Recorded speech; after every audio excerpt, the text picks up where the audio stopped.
So welcome to another wargame review from theplayersaid.com. My name's Alexander, and today we're taking a look at something a little bit older. We're taking a look at Hellenes, or Hellenus from GMT Games, Campaigns of the Peloponnesian War. You know what? I should look up when this actually was released.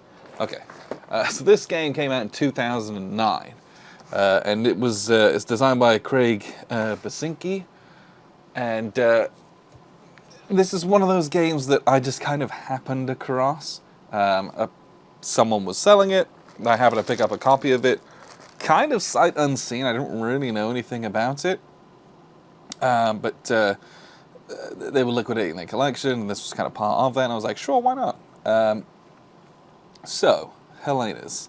This is a two-player block war game covering, and it says the campaigns of the Peloponnesian War because there are a number of different scenarios in it from different start dates of like this was kind of the first, declaration of war to peace, and then this is the next one. So if you've ever played any Peloponnesian War games, things like Pericles, like Sparta, even the Peloponnesian War by Mark Herman, and there's a billion others.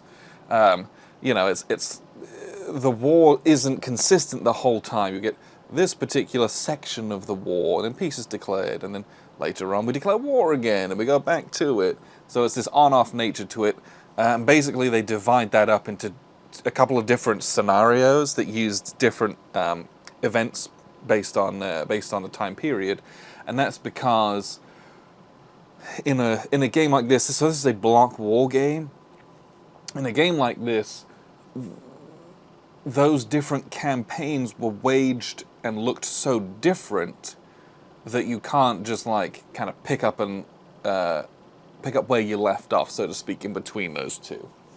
Not as easily anyway.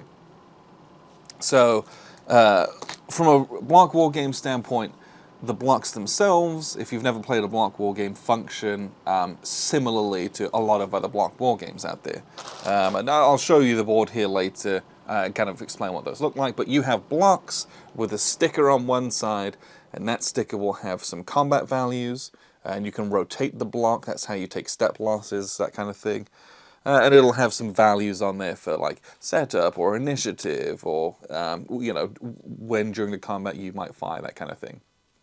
So the blocks themselves, that's a mechanic that you find in a lot of games, and so those, if you played a block war game, that'll translate in pretty nicely from that standpoint at least. The nice thing about block war games, if you don't know, and this is a very big proponent of that, is that the blocks are hidden. The sticker is only on one side, and it stands up so that your opponent, who sits opposite you, knows that you have a block, which is an army of some form, but they have no idea what kind of a block it is or what strength the block is. So that's one of the joys of block war games, is it has this very dense fog of war. You can see how many blocks they have, but you can never know. You're going to send your army in, and then you're going to reveal your blocks, and they might have nothing. They might have a bunch of ones or some decoys. I don't think there's any decoys in this one, but a lot of games do have that. But or it might be like they're full strength armies, and you have to go, suddenly you're tagging a bunch of like 4 strength guys, and you kind of put in like a 2 and a 3, and you're like, oh no, this isn't going to go well for me. And so it provides a really nice game. Block war games, generally speaking, on the scale of like historical, like crunchy simulation to kind of like fun game. Fun is the wrong one to use, but like game where it's like a 2-player competition. Usually, the block war games fall further to this side of that spectrum because you can't plan quite as well. There's a bit more chaos because of the fog of war. You might do things that end up being like catastrophic, or things that like in real life they probably may not have done. But conversely, that sense of not knowing and that chaos makes every little move kind of like have some tension and anticipation. And it also allows for the catastrophic to happen. It also allows for like the massive victories to happen also. And that's one thing I really like about block war games, and Hellenus does this really well, is that you can go into a combat and it can go horrendously for you. But it's not just necessarily at the mercy of dice rolls. Every other game, you're going to have a stack of units with some combat factors, and they got some units and some combat factors, and a catastrophe happens if I roll really high and you roll really low. That's it. Whereas this one, in this game, you might move your forces in, and all of a sudden you're up against a much stronger force. And that force is represented and printed on those blocks, as opposed to something that kind of came to fruition from some random die rolls. And there's some game ethos there, which I think is very interesting, because it's much easier to swallow a catastrophe where you goofed moving into some guys than it is from like the dice gods that like screwed you over. Because, what I mean by that is that if I've got an equal stack of units and I roll a 12 and you roll a 2, what that really represents is that my stack of units was maybe stronger than they appeared, or had better morale, or better tactics, or better equipment, or they fought harder. And all of that's kind of abstract in this dice rolling, whereas in a game like Hellenes, you might move blocks in, and then they're going to flip over their blocks, and you hadn't scouted well enough. Like, you walked into a much larger force than yours. And I really like that this game can do that. It just makes, I don't know, I really like that that's possible. It's not going to happen that often, because in block war games you now have to consider that and be a bit more careful, but there will always be times where you're like feinting and bluffing, and maybe I put my weak units over on this side, but over here, in Corinth, I've like put a bunch of strong guys, or I'm like holding it down with nothing. You get to do all of that, that's a really exciting part of this game. Now, I'm here on my own. I did not play this solitaire, but I played it with a friend of ours, Mike Heckman. He was over one night, and Grant couldn't make it, so we played this. Because it was just one of those games that sat on the shelf after I got it, and it was like, because it's not new, and maybe it doesn't like push,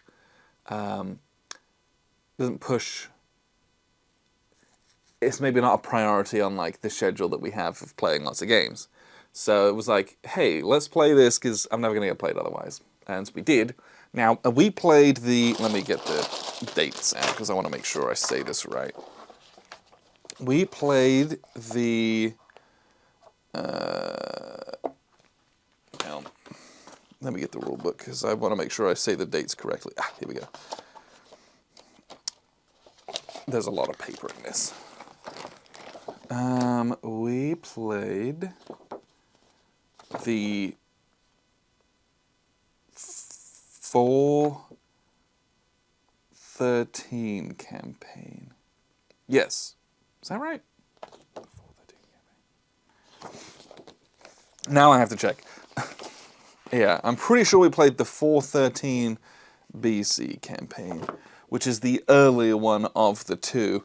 And it's actually it was a very different style of game it ended up being, because that first campaign of the war is you go through this event deck, and it's a lot of like real bad events for the Athenians. And what I mean by that is that you get like so many revolts out in like in the Peloponnesian League.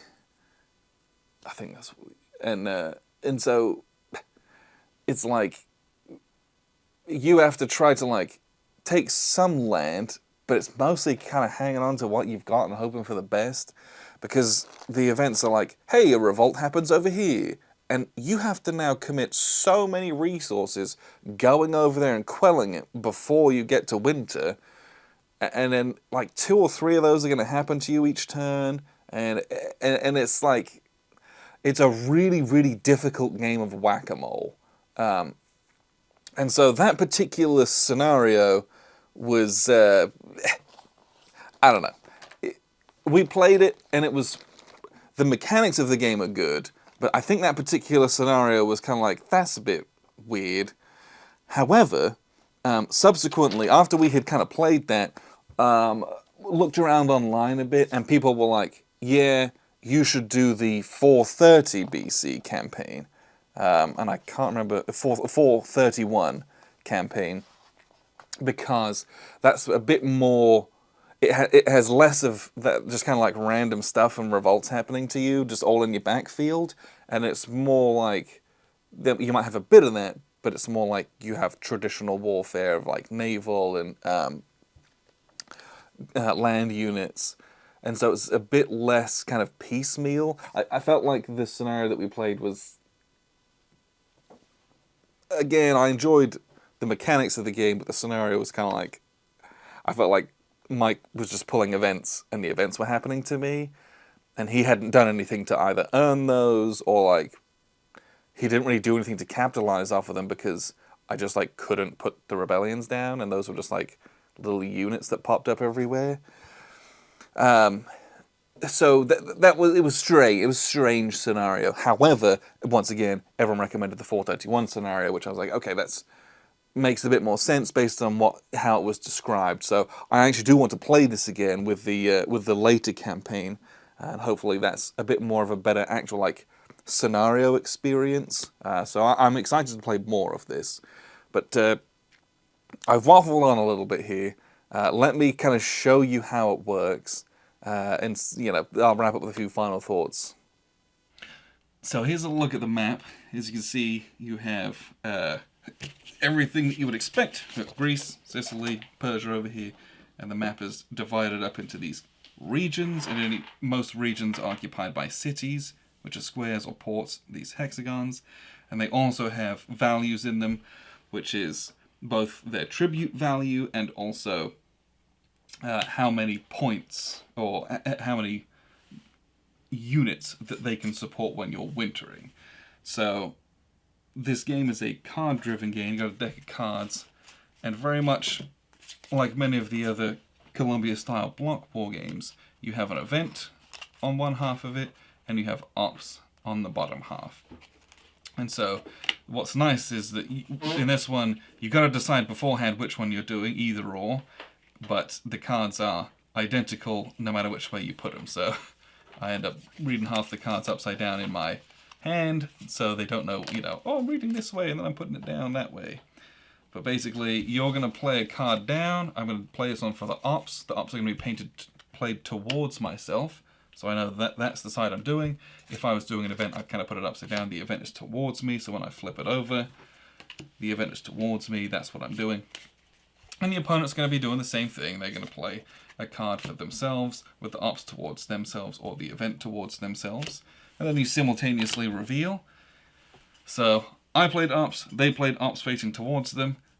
If you played an event, the event always triggers first. And if you both play events, Spartans break ties. If you both play ops, the person with the fewer ops spends those first. And for ops, you can do group moves, which is pick up a group of units and move them their movement allowance, and they can end in any number of spaces they're allowed to. You can do a muster action, which is I'm going to muster in this space, and kind of any guys that I want to can kind of suck in and warp to this space and muster. You can't initiate a combat that way, but it's a way to organize groups to then group move later on, for example. The other things that you can do is you can guys who are in their home territories, so here we've got some Spartan units, they can be improved for 1 op per step that you improve them, or you can recruit new guys. And the recruiting in this one's fun because you have all of your available force pool, and when you recruit, you draw 3 guys at random, they're all face down, and you can recruit 1 of these units, and they were recruited at their lowest strength. So you're like, I got a Theban unit, I got this guy from somewhere else that I don't remember because they're all shortened, but you can't just say, I'm going to put a bunch of guys here in Sparta. Like, you draw, and that's kind of where they pop up. So there's a little bit of randomness in that, which is fun because you get, units popping up maybe not where you had intended, and that can be, a boom because you then put a spanner in someone else's works. so they have to divert troops to deal with it. But, you know, it's also kind of like, well, they're kind of on their own, and reinforcing those is hard, so that's kind of a lost cause. Or you might get something to reinforce your forces that are already there, which is also good too. And the other thing, let's see, the other things that you can do, I think that's mostly it. The other thing you can do is pillage. So if you are currently besieging an area, you can kind of break that siege and move away, but you leave a pillaged marker, and the pillaged marker gives you a prestige point. And this game is a game of prestige, which is victory points, but the prestige comes from winning battles, forcing enemy retreats, defeating units, capturing cities, and gaining tribute from opposing cities that you control. So when you've sprung up a bunch of rebellions, or you're occupying enemy cities and lands, you're going to get tribute from those at the end of each turn as well, and then it's going to be a victory check. So, but that's really what this game is. If you played block war games of that kind of a style, you'll be very familiar with this. There's some kind of sea terrain, so to speak, but most, you know, there's no borders that limit units coming across. The map is very interesting in the way that where the ports are and what spaces don't have ports, and you see kind of where some of those key battles were fought and why. Because naval units can't just go and like hang out in places where there aren't ports. And so you're looking at the map of where can a naval move to and from. And the naval rules in this are quite fun because the ocean is the only place that really does have kind of punitive terrain movement. So you can see there's these thin borders, nothing wrong with that. These are kind of shallow, navigable waters that you can go through. That's great. If ever you're doing a naval battle across a double blue line, those are narrows, where if I've got units here and you've got units here and you move across this way, then I get a bonus to defense because we can kind of set an ambush right here. That's one of the ones. And the other one is these very thick dark blue lines. This is kind of the deep ocean. And every time you move across those, let's say I've got this unit and he's going to carry this little guy. We're going to go sailing. Let's say we're just going to go sailing up here. You wouldn't do that, but every time you cross a thick border, you're going to drop a dice.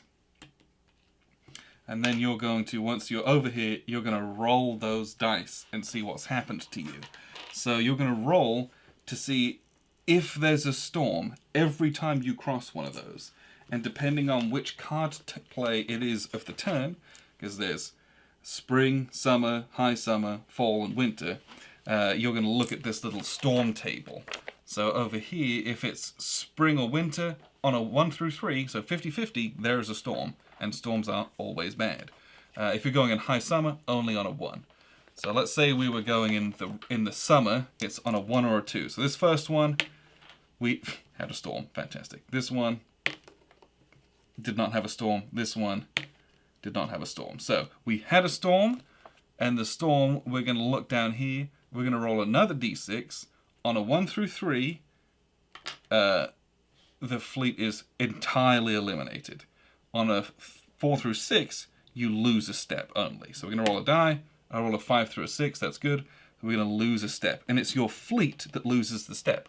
So I've got a 4 fleet here. It goes down to a 3.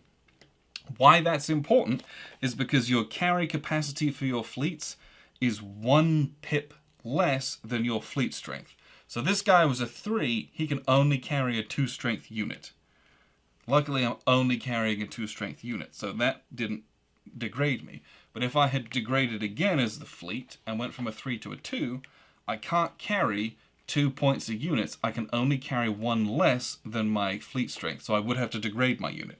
So as you sail through the deep seas, it can be extremely punishing. You could roll a bunch of 1s and 3s and just eliminates blocks. Your fleets get sunk, and so you be very careful about when you sail, and mostly do that in the high summer when it's much less likely that there's storms, but then the Spartans, can see that coming from a mile away. It's really neat how that works. But other than that, you're going to do a lot of besieging areas, and you've got to set up the siege with 1 card, and then in subsequent turns you can continue doing your sieges. Every time you play an event, you'll have siege attrition where you'll roll a die for each block in there, and then on certain rolls they'll just lose steps. Or when you're playing actions, you do all your actions, then you have combat, you're going to do like a full siege assault, where you storm the castle, basically. And you lay down on all your blocks, and you're going to roll dice. But every defender rolls on an A2, so they're going to have first priority, and they're going to hit on ones or twos. And so they're going to do all of their damage to you up front. It's very bad. And then, when you attack them, it takes 2 hits to do 1 damage to them. They get double defense, which is also extremely, extremely good. So if you can have a couple guys defending in a city, you'll be surprised at how much they can hold off. But that's basically the core of this game. The other neat part to it is you have these Olympians, which you can, at the beginning of the turn, you sacrifice to, and then you can choose one of these to put your kind of block on, and then later on in the turn, you can discard this to, redraw your hand of cards, or you can discard it to redraw those 3 units that you recruited. They were all garbage. You can redraw those, or you can re-roll a combat die. You can re-roll your storms die, and so you're kind of, it's betting on things that you might use later, but you might not, because you might get good luck, and then it's just kind of there for later on. That's a really neat and kind of a little tiny bit of theme there as well. But other than that, your combat is going down the line, chucking dice, trying to hit based on the numbers. So you've got, this is a C2, hits on a C priority. All the A units fire first, all the B units, all the C units, and it's defenders first, then attackers. And then you can roll the number of dice equal to your strength. So I've got 3 strength, and I'm a C2, which means I hit on a 2. So 3 dice needing 2s, I got nothing. So not very good. But some of the, eventually you'll get a couple guys, you'll chuck more dice, you might get better odds. Some guys are like D1s, they're pathetic. Some of them are like B2s, that's pretty good. And then there's some very strong special units that you can get. There's like this barbarian cavalry that's an A3. They just charge in, chuck a bunch of dice, and they'll almost always kill something. But that's the core of the game. You play through your hand of cards. You'll have 6 cards. You do a sacrifice. You play through 5 seasons. You do spring, summer, high summer, fall, and winter. And basically when it comes to winter, everyone has to go home, or you have to pay a couple ops to kind of keep a couple guys in the field. And then make sure that you're kind of within your stacking limits. And then you're going to gain tribute, you're going to deal cards, and you're going to do it all over again. But if you've played any Columbia block games, you'll be familiar with the core of this system. So what we'll do is we'll wrap up with a few final thoughts. So that was a look at the map. Here's the thing. I had a good time whilst we played this, and it was interesting to learn, but I don't know if I could recommend... I don't know. I wouldn't recommend the first scenario in it. I have high hopes for the 431 campaign. I think that's what I would say. Because the things that we were doing were all really interesting. There's like there's like favor of the Olympians, where you can kind of get guys on there, and you get bonuses from that. So you get these elements of like the extraordinary in the game, but not without being like too silly or too campy, even though like it's not strictly like that anything would happen in a war game. I don't know, it was really neat. Like, I really liked that part of it, because it really was like, I don't know if the game is trying to be or takes itself too seriously when you have like the gods track in it, where you can put guys into there and it's like, get a combat bonus here, or get a recruitment bonus, or when you siege, you siege a little bit better, or you siege for free. Those bonuses have real game effects that you will use, and you need to use them, but also like where they stem from isn't through like military logistics or command or anything like that. You went to the oracles and like prayed and like made some offerings at the temples, and you got a cool bonus from it. I just think that element of it where you have the supernatural in it is really fun. It helps to keep the game, not that the game's like deep and rich and crunchy. It's not like super bogged down in its own rules, although the rule book does show its age, being from 2009. It's not the best. But like, it's a block war game, and you move around and you're trying to fight areas and siege cities and capture them for points, right? It's all that stuff that you kind of know, but you get little splashes of the theme with the Olympians there. Some of the cards absolutely brutal, which kind of just throw in a bit more chaos, and it just help. All of those things help to keep the game a relatively light beer and pretzels game, which is what you might expect from block war games. Block war games typically have a reputation for being like not mega complicated and just push some guys around, some fun stuff happens, some things that you couldn't ever have predicted happen, and you had a good night and it doesn't take too long. But so it has those parts to it for sure that were very enjoyable, but this is a game that I need to revisit and to play more of before I would say, oh, go and hunt this down and get it. Because the one scenario was fine, but I'm hoping that the second scenario is much better and maybe a bit more two-player, like fully interactive, where we're locking horns and going for it, instead of just pulling a card and making me do a thing, pulling a card and making me do a thing, pulling a card, making me do a thing. Kind of what that first one felt like. And the feedback that we've received is that the second one is not like that. So, what I mean by that is you don't even have those cards in the event deck because they're done chronologically. So that's all done with, and you have a different set of cards that you use for the events in the second scenario. So, if you happen to have this and you've not played it, give it a try. Let me know what you think. Or if you played this back in the day, let me know what you think as well. Or if this is something that you've maybe been looking into. I'm never going to say no to going out and purchasing a war game, but what I would say is don't do the first scenario as your first game. Don't do the 413. Do the 431.